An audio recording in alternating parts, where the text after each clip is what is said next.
Previous lecture में हमने study किया था रेडियो एक्टिविटी क्या होती है। तो आज के लेक्चर में हम देखते हैं कि रेडियो एक्टिविटी के अंदर हमने क्या देखा था कि जो अनस्टेबल न्यूक्लियाई है वो टूट जाते हैं लाइटर न्यूक्लियाई के अंदर। ठीक है, तो ये कौन सी प्रोसेस होती है? न्यूक्लियर फिजन होता है, न्यूक्लियर फिजन। या फिर दूसरा क्या हो सकता है कि लाइटर न्यूक्लियाई कंबाइन होकर एक बड़ा न्यूक्लियाई बना देंगे, तो उसको बोलते हैं न्यूक्लियर फ्यूजन। ये रेडियो एक्टिविटी के अंदर हम स्टडी कर चुके हैं। तो अब हम देखते हैं न्यूक्लियर फिजन क्या होता है। न्यूक्लियर फिजन होगा, it is a phenomena of splitting of heavy nucleus into two और मोर लाइटर न्यूक्लियाई। जब एक बहुत बड़ा न्यूक्लियाई छोटे छोटे न्यूक्लियाइज के अंदर स्प्लिट हो जाता है, तो उस पूरी की पूरी प्रोसेस को हम क्या बोलते हैं? Nuclear fission. तो यहाँ पर एक बड़े न्यूक्लियाई का मतलब क्या होगा? जिसका एटॉमिक नंबर ग्रेटर होगा। तो यहाँ पे हमने यूरेनियम लिया जिसका एटॉमिक नंबर कितना है? 92 है। इसके ऊपर जब हम न्यूट्रॉन से बम्बार्डमेंट करवाते हैं, तो न्यूट्रॉन से बम्बार्डमेंट करवाने के बाद ये दो लाइटर न्यूक्लियाई बेरियम और क्रिप्टॉन के अंदर डिवाइड हो जाएगा और 3 न्यूट्रॉन मिल जाएंगे हमें, और ये न्यूट्रॉन और प्लस में कुछ एनर्जी रिलीज होगी। अब ये जो एनर्जी है ये कहां से आई है? तो इसके लिए हम एक कॉन्सेप्ट देखते हैं, वो है कॉन्सेप्ट मास डिफेक्ट का। मास डिफेक्ट, मास डिफेक्ट के अकॉर्डिंग क्या होगा? कोई भी हम रिएक्शन लेंगे, ये इस साइड में रिएक्शन में क्या होता है? रिएक्टेंट होते हैं, और इस साइड में क्या होता है? प्रोडक्ट होता है, प्रोडक्ट होता है।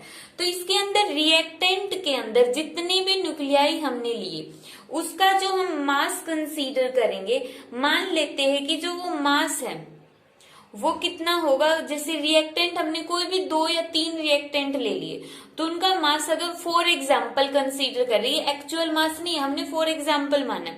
मान लो 2 ग्राम और 3 ग्राम और 4 ग्राम मास है रिएक्टेंट। 3 रिएक्टेंट है जिनका मास कितना है? 2 ग्राम, 3 ग्राम और 4 ग्राम। तो यहाँ पे टोटल कितना हो गया? 9 ग्राम। तो रिएक्टेंट का टोटल मास है 9 ग्राम।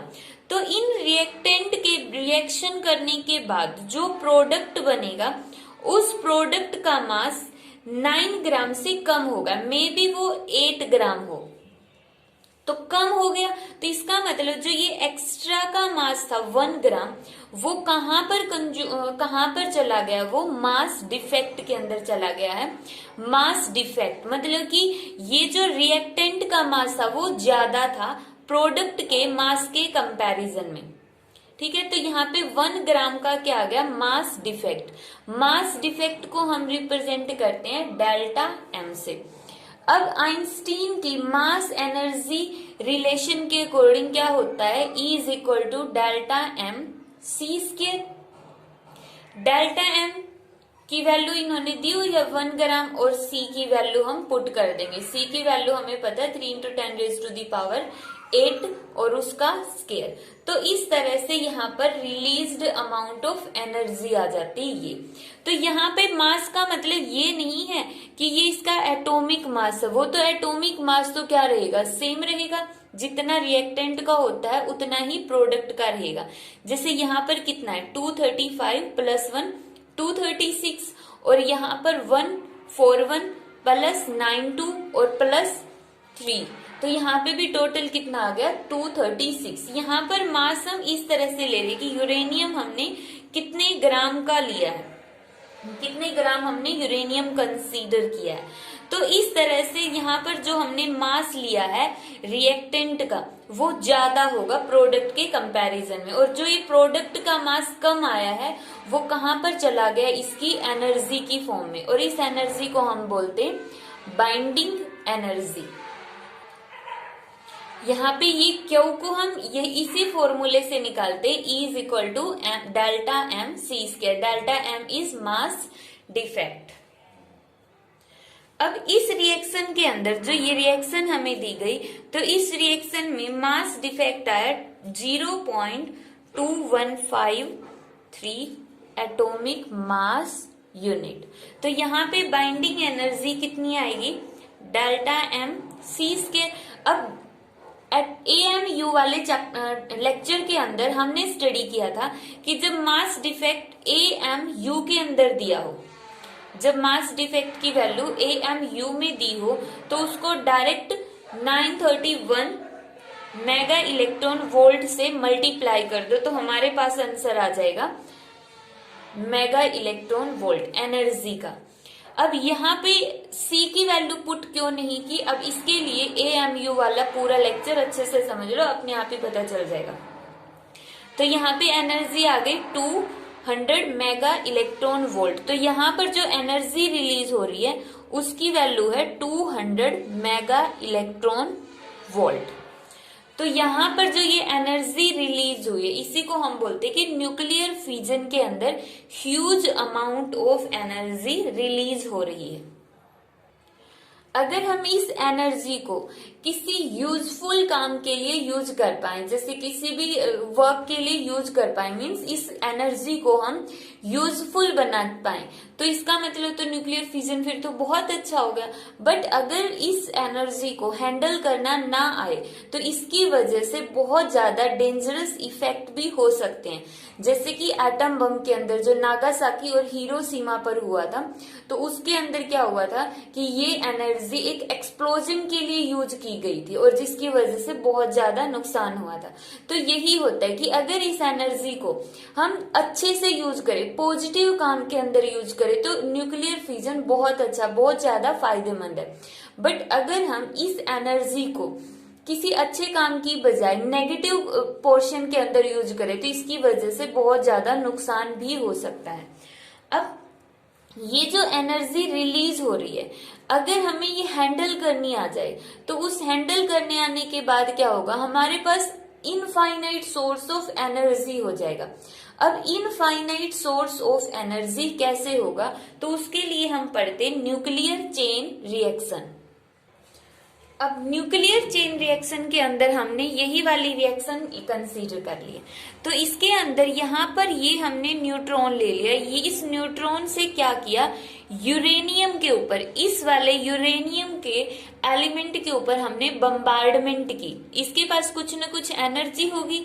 अब जैसे बुलेट होती है, बुलेट को हम क्या करेंगे, अगर किसी भी चीज के ऊपर फायर कर देते तो वो उस चीज को जाके डिवाइड कर देती है, या फिर बोलो होल कर देती है, या फिर उसको पोर्शन के अंदर डिवाइड कर देती है।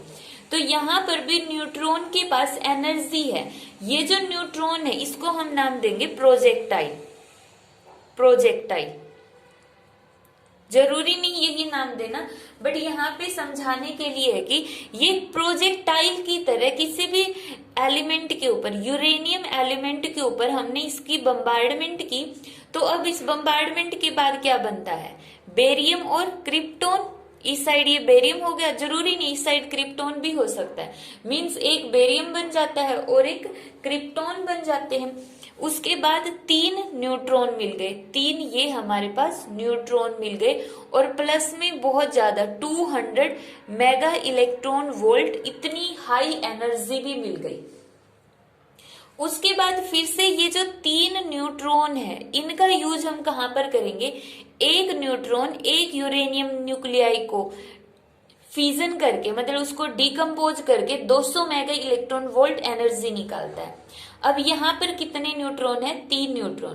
3 न्यूट्रॉन कितने न्यूक्लियाई को डिकम्पोज कर सकते हैं, 3 यूरेनियम न्यूक्लियाई को फिर से डिकम्पोज करेंगे। तो एक यूरेनियम न्यूक्लियाई को जब ये डिकम्पोज करते तो फिर से 3 न्यूट्रॉन बन गए।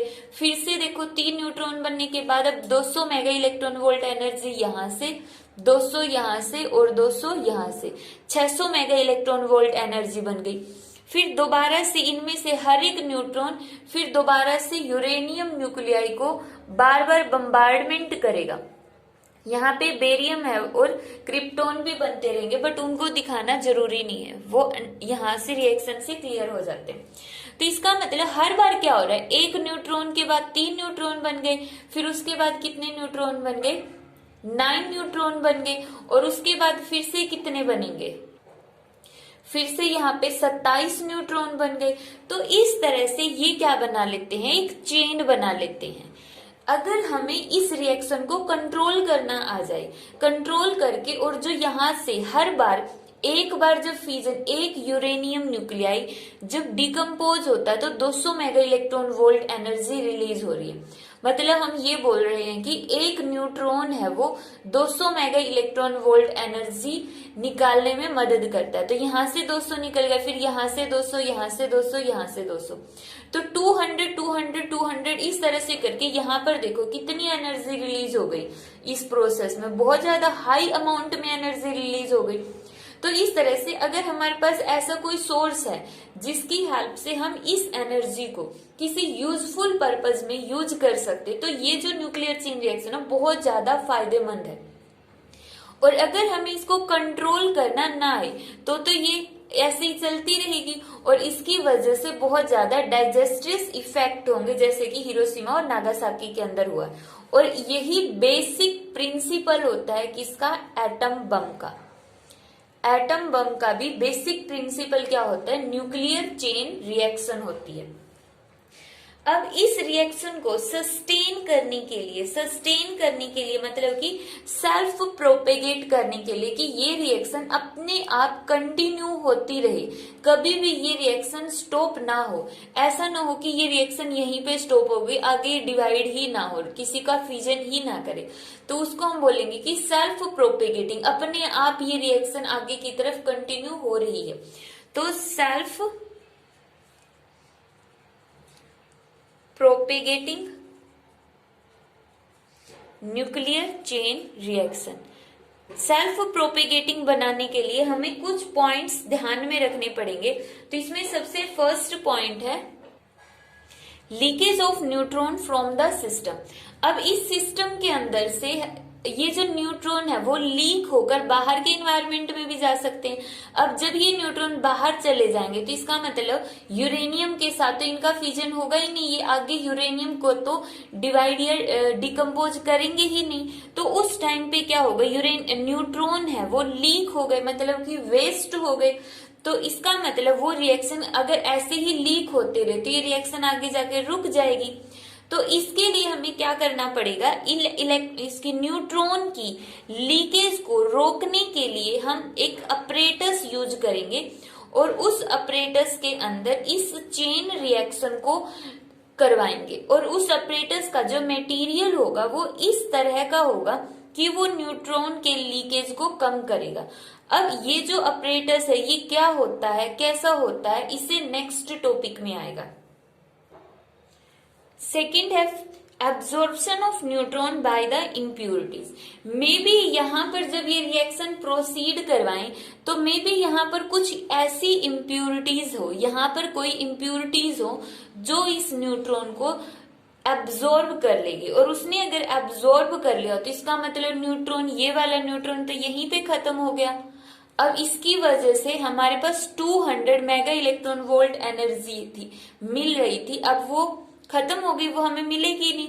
इस तरह से अगर बहुत सारे न्यूट्रॉन यहाँ पे बीच बीच में इम्प्यूरिटीज की वजह से एब्जॉर्ब होने लग जाए तो इसका मतलब कहीं ना कहीं जाके ये चेन रिएक्शन फिर स्टॉप हो गई।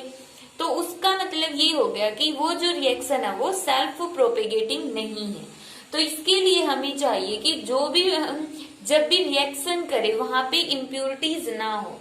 जो भी मटेरियल हमने यूज किया है फिजनेबल मटेरियल, जैसे यहाँ पर यूरेनियम यूज किया है तो उस यूरेनियम के साथ इम्प्यूरिटीज ना हो या फिर उस यूरेनियम में इम्प्यूरिटीज ना हो।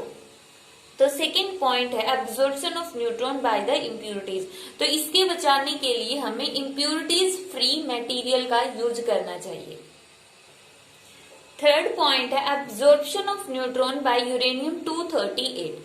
जो चेन रिएक्शन है यहाँ पर हमने यूज किया है यूरेनियम का 235 वाला आइसोटोप। यूरेनियम के 3 आइसोटोप होते हैं, यूरेनियम 233, यूरेनियम 235 और यूरेनियम 238। जो यूरेनियम 238 है ये हमारे इन्वायरमेंट में पाया जाता है 99.28%। मीन्स ये हमारे पास बहुत ज्यादा अमाउंट में अवेलेबल होता है। और 235 यूरेनियम होता है 0.714%। और यूरेनियम 233 होता है 0.006%, मतलब सबसे कम होता है, और हमारे काम का ये वाला है। अब अगर ये वाला यूज करें, क्योंकि तो बहुत ज्यादा है, फिर तो हमें यही यूज करना चाहिए, तो नुकसान क्या है? जो हम ये वाला न्यूट्रॉन जिसकी हेल्प से, मतलब जो ये प्रोजेक्टाइल लिया है जिसकी हेल्प से ये रिएक्शन स्टार्ट हो रही है, उस न्यूट्रॉन को हम बोलते हैं, यहाँ पे उस न्यूट्रॉन की जो एनर्जी होगी वो 0.025 इलेक्ट्रॉन वोल्ट होगी। 0.025 इलेक्ट्रॉन वोल्ट मीन्स बहुत कम एनर्जी, जो हम लैब के अंदर इजिली अवेलेबल करवा सकते हैं। तो इतनी हाई एनर्जी का न्यूट्रॉन हम बम्बार्ड करवा सकते हैं यूरेनियम के ऊपर, और वो इसको डिकम्पोज कर देगा। बट जो यूरेनियम 238 है, अगर हम इसको डिकम्पोज करना चाहते हैं तो इसके लिए जो हमें न्यूट्रॉन चाहिए उसकी एनर्जी चाहिए 1 मेगा इलेक्ट्रॉन वोल्ट से भी ज्यादा, 1 मेगा इलेक्ट्रॉन वोल्ट से भी बहुत ज्यादा एनर्जी चाहिए। अब यहाँ पर तो देखो 0.025 इलेक्ट्रॉन वोल्ट से ही काम चल गया, जो हम लैब में इजीली अवेलेबल करवा सकते हैं। लेकिन ये जो एनर्जी है ये बहुत ही ज्यादा हाई अमाउंट की एनर्जी है, तो इसको हम इजीली अवेलेबल नहीं करवा सकते हैं। ये बहुत हाई अमाउंट हो गया एनर्जी का। तो अब इतनी हाई एनर्जी का जब हम न्यूट्रॉन अवेलेबल करवा ही नहीं सकते लैब में, तो फिर इसका यूज क्या होगा? हम यूरेनियम 238 को डिकम्पोज करवा ही नहीं पाएंगे, ना ही हमें एनर्जी मिलेगी। और यहाँ पर हमारा मेन पॉइंट क्या था? Absorption of neutron by 238। अगर हमारे पास यहाँ पर बीच में कोई ऐसा न्यूक्लियाई आ जाता है जो यूरेनियम, जैसे हमने ये वाला जो है उसको मान लिया ये यूरेनियम 238 है। अब जो ये न्यूट्रॉन आ रहा है इसकी एनर्जी तो क्या है? बहुत स्मॉल अमाउंट में एनर्जी है इस न्यूट्रॉन की, तो इतनी कम एनर्जी से तो इसके ऊपर कोई फर्क पड़ेगा ही नहीं, कोई फर्क नहीं पड़ेगा। तो ये जो न्यूट्रॉन है, ये यूरेनियम न्यूक्लियाई इस न्यूट्रॉन को एब्जॉर्ब कर लेगा। एब्जॉर्ब कर लिया तो ये डिकम्पोज हुआ ही नहीं, तो ये रिएक्शन आगे होगी ही नहीं। ये न्यूट्रॉन है वो यहीं पे खत्म हो गया। तो हमारी जो 200 मेगा इलेक्ट्रॉन वोल्ट की एनर्जी हर एक न्यूट्रॉन से मिल रही थी वो यहाँ पर फिनिश हो गई। तो इसका मतलब अगर यहाँ पे बहुत सारे न्यूक्लियाई ऐसे हो जो यूरेनियम 238 होंगे तो वो रिएक्शन को क्या कर देंगे? आगे बढ़ने से स्टॉप कर देंगे। तो इसका मतलब ये हो गया, हमें चाहिए कि हम यूरेनियम 238 को यूज ना करें रिएक्शन के अंदर, या ऐसा मटेरियल यूज करें जो सिर्फ 235 हो। यूरेनियम 235 का यूज करना है हमें। अब फोर्थ पॉइंट है कि न्यूक्लियर चेन रिएक्शन को कंटिन्यू करने के लिए हम क्या करेंगे? जो ये यूरेनियम का साइज है वो एक पर्टिकुलर साइज से बड़ा कंसीडर करेंगे। क्यों? क्योंकि ताकि जो न्यूट्रॉन आए इसके साथ बम्बार्डमेंट होने का चांस बढ़ जाए। एक तो अगर ये छोटा सा होगा बिल्कुल तो जो न्यूट्रॉन होगा वो साइडों से निकल कर जा सकता है, बट अगर इस यूरेनियम को हमने थोड़ा बड़ा कंसीडर कर लिया तो इसके साथ जो कोलिजन होगा या डिकम्पोजिशन के चांस है वो बढ़ जाएंगे। तो हमें क्या करना है? जो यूरेनियम ब्लॉक हम ले रहे हैं उसका साइज, एक पर्टिकुलर साइज फिक्स किया है कि इस साइज से हमें बड़ा लेना है, और उस पर्टिकुलर साइज को हम क्या बोलते हैं? Critical size. मतलब अगर हम चाहते हैं रिएक्शन कंटिन्यू रहे तो उस यूरेनियम ब्लॉक का, यूरेनियम एलिमेंट का साइज क्रिटिकल साइज से बड़ा होना चाहिए। क्रिटिकल साइज का मतलब एक लिमिट पुट कर दिए कि ये मिनिमम साइज होना ही होना चाहिए। तो अगर हम रिएक्शन को कंटिन्यू करना चाहते हैं तो इस साइज से बड़ा साइज ले लो, और जो ये मिनिमम, जैसे वर्क फंक्शन में हमने पढ़ा था तो मिनिमम एनर्जी सेट होती थी ना, उसी को तो हम वर्क फंक्शन बोलते थे। तो यहाँ पर भी ये मिनिमम साइज फिक्स किया हुआ है। अगर हम चाहते हैं रिएक्शन कंटिन्यू चलती रहे हमेशा के लिए तो सस्टेन्ड रिएक्शन के लिए जो साइज हमें लेना है इससे बड़ा साइज लेना है। क्रिटिकल साइज से जब हम बड़ा साइज लेंगे तो न्यूक्लियर चेन रिएक्शन कंटिन्यू रहेगी। इसके साथ ही एक पॉइंट आता है न्यूट्रॉन रिप्रोडक्शन फैक्टर, जिसको रिप्रेजेंट करते हैं K से। इसका दूसरा नाम होता है मल्टीप्लीकेशन फैक्टर। अब ये क्या होता है? अब देखो बेशक से हम चाहे पूरी की पूरी इसके अंदर कितनी सारी भी प्रिकॉशन क्यों ना रखें, फिर भी कुछ ना कुछ न्यूट्रॉन्स क्या होंगे, एब्जॉर्ब हो जाएंगे, कोई लीक हो जाएगा।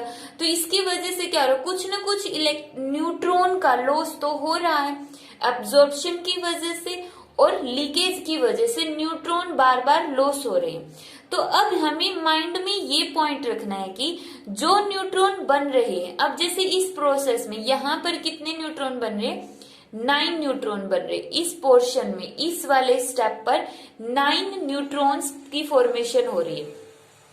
अब अगर इसमें से 2 न्यूट्रॉन एब्जॉर्ब हो भी जाए तो भी हमारे पास 7 न्यूट्रॉन तो बच जाते हैं। तो एब्जॉर्ब हो रहे हैं 7 और बच गए कितने, 7 न्यूट्रॉन। इसी तरह नेक्स्ट वाले के अंदर कितने हैं हमारे पास, यहाँ पे 27 न्यूट्रॉन, 27 न्यूट्रॉन है। तो 27 में से मान लो अगर 10 न्यूट्रॉन एब्जॉर्ब हो भी गए तो भी हमारे पास 17 न्यूट्रॉन बच गए, जो पहले से कितने हैं, ज्यादा हैं। तो इसका मतलब रिएक्शन अभी भी सस्टेन्ड रहेगी।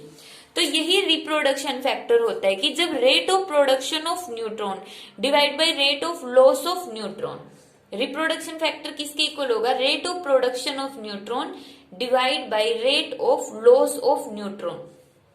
जैसे इसके अंदर प्रोड्यूस हो रहे हैं 17, लॉस हो रहे हैं 10, तो कितना हो गया 27 डिवाइड बाय 10। प्रोड्यूस कितने हो रहे हैं 27 और लॉस कितने हो रहे हैं 10। तो जो यहाँ पर हमें क्या लेना है कि अगर k की वैल्यू इक्वल टू 1 आ जाती है, अब स्पेशल केसेस होंगे ना कि अगर मान लो प्रोडक्शन कम हो रहा है और लॉस ज्यादा हो रहा है, तब क्या होगा, दोनों इक्वल हो गए तब क्या होगा, या फिर प्रोडक्शन ज्यादा होगा लॉस कम होगा तब क्या होगा। हमें तीनों केसेस स्टडी करने। अगर k की वैल्यू 1 हो गई, k की वैल्यू 1 होने का मतलब क्या हो गया, इसकी जगह क्या आ जाएगा 1 आ गया, तो इस डिनोमिनेटर को हम यहाँ पर ले जाएंगे। तो मतलब rate of loss of neutron is equal to rate of production of neutron. तो k इज इक्वल टू 1 का मीनिंग होगा कि अगर rate of production of neutron किसके इक्वल हो जाए, rate of loss of neutron के इक्वल हो जाए, मतलब जितने न्यूट्रॉन बन रहे हैं उतने ही न्यूट्रॉन अगर लॉस हो जाए तो तब वहां पे k कितना हो गया, 1 हो गया। तो उस टाइम पे जो रिएक्शन है उसको हम क्या बोलेंगे, steady reaction. Steady reaction, reaction constant है। नेक्स्ट है, अगर k की वैल्यू ग्रेटर देन 1 है, अगर k की वैल्यू ग्रेटर देन 1 हो गई तो इसका मतलब जो number of production of neutron है वो ज्यादा है, लॉस कम हो रहे हैं और प्रोड्यूस ज्यादा हो रहे। जैसे हमारे केस में हमने लिया था कि 9 न्यूट्रॉन प्रोड्यूस हो रहे, उसमें से 2 न्यूट्रॉन लॉस हो गई, 2 न्यूट्रॉन का क्या हो गया, लॉस हो गया। तो उस केस में k क्या हो गया, ग्रेटर देन 1। तो वो रिएक्शन कंटिन्यू रहेगी, चलती रहेगी, और वो उसका यूज हम कहाँ पर करते हैं, एटम बम बनाने में यूज करते। नेक्स्ट है k less than 1। k less than 1 का मतलब अब यहाँ पर क्या हो रहा है, रेट जो प्रोडक्शन है वो तो कम है और लॉस ज्यादा हो रहे, फिर क्या होगा, रिएक्शन स्टॉप हो जाएगी। तो उस टाइम पे हम क्या बोलते हैं, रिएक्शन स्टॉप्स, रिएक्शन है वो रुक जाती है। और उस टाइम पे जो यूरेनियम का हमने साइज यूज किया है उस साइज का नाम देंगे हम सब क्रिटिकल साइज। सब क्रिटिकल साइज मींस साइज हमने यूरेनियम का बहुत ही स्मॉल साइज कंसीडर किया है। तो ये थी न्यूक्लियर चेन रिएक्शन।